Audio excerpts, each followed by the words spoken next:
सुलेमान हैकल तामीर करता है।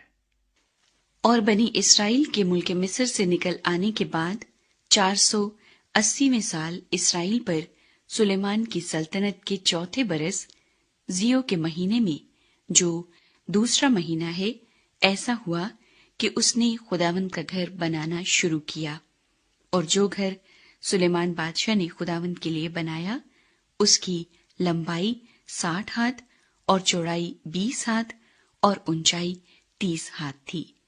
और उस घर की हैकल के सामने एक बरामदा उस घर की चौड़ाई के मुताबिक 20 हाथ लंबा था, और उस घर के सामने उसकी चौड़ाई 10 हाथ थी। और उसने उस घर के लिए झरोखे बनाए जिनमें जाली जड़ी हुई थी। और उसने गिरदा गिर्द घर की दीवार से लगी हुई, यानी हैकल और इल्हामगाह की दीवारों से लगी हुई गिरदा गिर्द मंजिलें बनाई, और हुजरे भी गिरदा गिर्द बनाए। सबसे निचली मंजिल 5 हाथ चौड़ी और बीच की 6 हाथ चौड़ी और तीसरी 7 हाथ चौड़ी थी, क्योंकि उसने घर की दीवार के गिरदा गिर्द बाहर के रुख पुश्ते बनाए थे, ताकि कड़ियां घर की दीवारों को पकड़े हुए न हों। और वो घर जब तामीर हो रहा था तो ऐसे पत्थरों का बनाया गया जो कान पर तैयार किए जाते थे। सो उसकी तामीर के वक्त न मारतोल, न कुल्हाड़ी, न लोहे के किसी औजार की आवाज उस घर में सुनाई दी। और बीच के हुजरों का दरवाजा उस घर की दाहिनी तरफ था, और चक्करदार सीढ़ियों से बीच की मंजिल के हुजरों में और बीच की मंजिल से तीसरी मंजिल को जाया करते थे। सो उसने वो घर बनाकर उसे तमाम किया, और उस घर को देवदार के शतीरों और तख्तों से पाटा। और उसने उस पूरे घर से लगी हुई 5-5 हाथ ऊंची मंजिलें बनाई, और वो देवदार की लकड़ियों के सहारे उस घर पर टिकी हुई थी। और खुदावंद का कलाम सुलेमान पर नाजिल हुआ कि ये घर जो तू बनाता है, सो अगर तू मेरे आईन पर चले और मेरे हुक्मों को पूरा करे और मेरे फरमानों को मानकर उन पर अमल करे, तो मैं अपना वो कौल जो मैंने तेरे बाप दाऊद से किया तेरे साथ कायम रखूंगा, और मैं बनी इसराइल के दरमियान रहूंगा और अपनी कौम इसराइल को तर्क न करूंगा। बस सुलेमान ने वो घर बनाकर उसे तमाम किया। हैकल की अंदरूनी आराइश व ज़ेबाइश।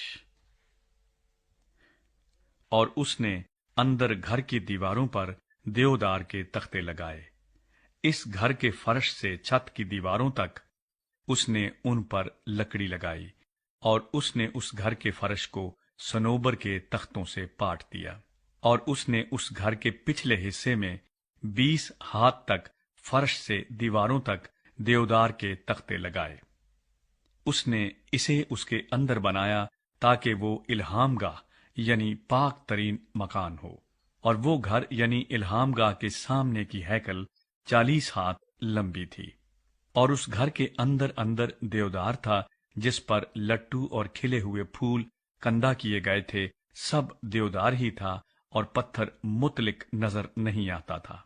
और उसने उस घर के अंदर बीच में इल्हामगाह तैयार की ताकि खुदावंद के अहद का संदूक वहां रखा जाए।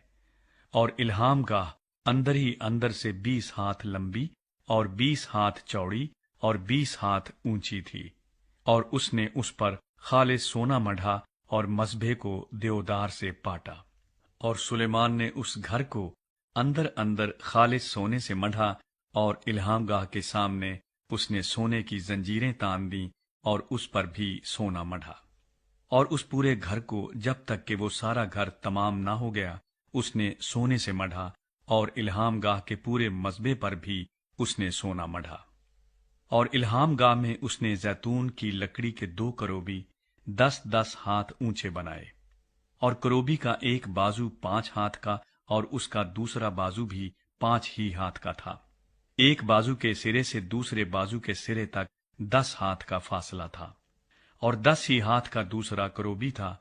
दोनों करोबी एक ही नाप और एक ही सूरत के थे। एक करोबी की ऊंचाई 10 हाथ थी और इतनी ही दूसरे करोबी की थी। और उसने दोनों करोबियों को भीतर के मकान के अंदर रखा, और करोबियों के बाजू फैले हुए थे, ऐसा कि एक का बाजू एक दीवार से और दूसरे का बाजू दूसरी दीवार से लगा हुआ था, और इनके बाजू घर के बीच में एक दूसरे से मिले हुए थे। और उसने करोबियों पर सोना मढ़ा। और उसने घर की सब दीवारों पर गिरदा गिर्द अंदर और बाहर करोबियों और खजूर के दरख्तों और खिले हुए फूलों की खुदी हुई सूरतें कंदा कीं। और उस घर के फर्श पर उसने अंदर और बाहर सोना मढ़ा। और इल्हाम गाह में दाखिल होने के लिए उसने जैतून की लकड़ी के दरवाजे बनाए। ऊपर की चौखट और बाजुओं का अर्ज दीवार का 5वां हिस्सा था। दोनों दरवाजे जैतून की लकड़ी के थे, और उसने उन पर करोबियों और खजूर के दरख्तों और खिले हुए फूलों की खुदी हुई सूरतें कंदा कीं, और उन पर सोना मढ़ा, और इस सोने को करोबियों पर और खजूर के दरख्तों पर फैला दिया। ऐसे ही हैकल में दाखिल होने के लिए उसने जैतून की लकड़ी की चौखट बनाई, जो दीवार का 4था हिस्सा थी। और सनोबर की लकड़ी के 2 दरवाजे थे।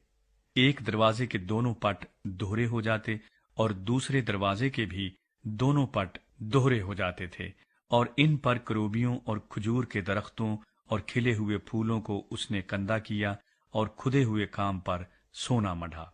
और अंदर के सेहन की 3 सफ़ें तराशे हुए पत्थर की बनाई, और एक सफ देवदार के शहतीरों की। 4थे साल जियो के महीने में खुदावंद के घर की बुनियाद डाली गई। और 11वें साल बूल के महीने में, जो 8वां महीना है, वो घर अपने सब हिस्सों समेत अपने नक्शे के मुताबिक बनकर तैयार हुआ। यूं उसके बनाने में उसे 7 साल लगे। सुलेमान का महल। और सुलेमान